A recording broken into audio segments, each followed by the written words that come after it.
Hi again, folks. I came across an interesting interview this week. It involved Israeli War Cabinet member Ron Dermer, who was taking part in the Call Me Back podcast.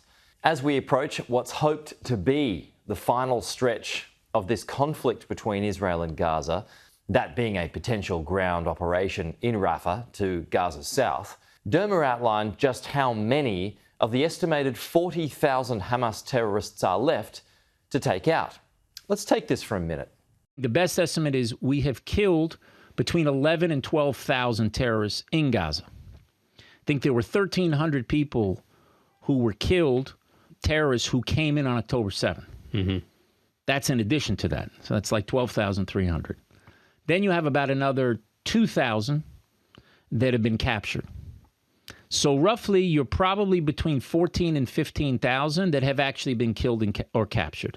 Now, how many are wounded?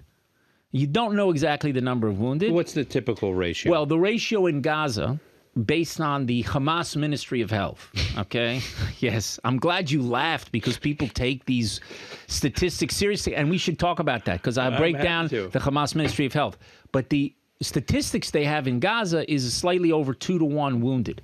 So let's be super conservative, and let's say it's 1-to-1. And as I said, we killed 11,000 in Gaza. So let's say 11,000 are wounded. That means of that force of 40,000, you've killed or captured between 14 and 15,000, and you got another 11,000 who were wounded. You're already at 25,000, which leaves you about 15,000 terrorists in Gaza, across the whole Gaza Strip. Maybe half of those, slightly more than half, are in Rafah right now.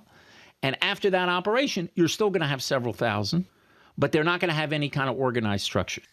So after all this time, there are still roughly 7,000 Hamas terrorists in Rafah, above ground and underground. Israel wants to go in and take them out, but the international community is warning them against that. That's because there's estimated to be somewhere in the realm of 1.5 million Palestinians who are still stuck in Rafah. And they are there because they have nowhere else to go. Their homes have been destroyed. It is a desperately sad situation. I'm sure we can all agree on that. The problem is, if those terrorists aren't taken out, Hamas survives, and the cycle continues. As Israel's Benny Gantz told America's National Security Advisor Jake Sullivan just a few weeks ago, ending the war without clearing out Rafah is like sending a firefighter to extinguish 80% of the fire, he's reported to have said. So if Rafah is where the majority of terrorists are hiding out, they have to go in, don't they? Isn't that the logic of a military operation to neutralise or eliminate all threats? Israel, with the backing of most of its own people, might have to do it alone though, as some of its allies abandon them. Last week, Canada announced future arms sales to Israel will be stopped following a non-binding vote in its parliament. That motion, part of a larger vote which called on the international community to work towards a two-state solution to resolve the war between Israel and Gaza.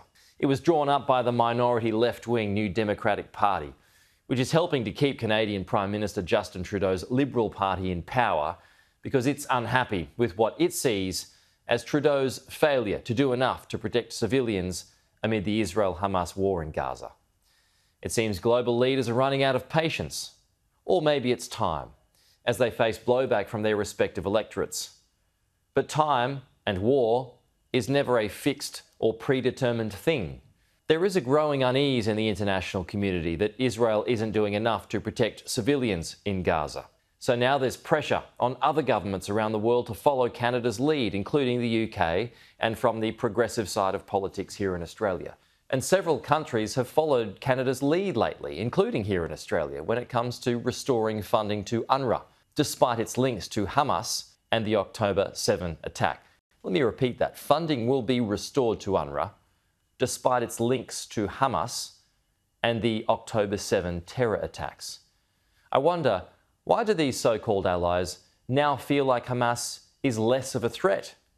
They must surely realise it can regroup, regrow, just like ISIS and the attack in Moscow this past weekend. It still has an ideology it subscribes to, which is that it wants to take Israel off the map. How is this acceptable? It's as if those allied nations have forgotten that charter and also what happened on October 7. It's why Hamas needs to end, because if it doesn't, the cycle only continues and even more people on both sides of the border will die. If Hamas stays in power, that's exactly what will happen. There will be more terror attacks in the future and a military response that Israel is entitled to. Have we not learnt anything?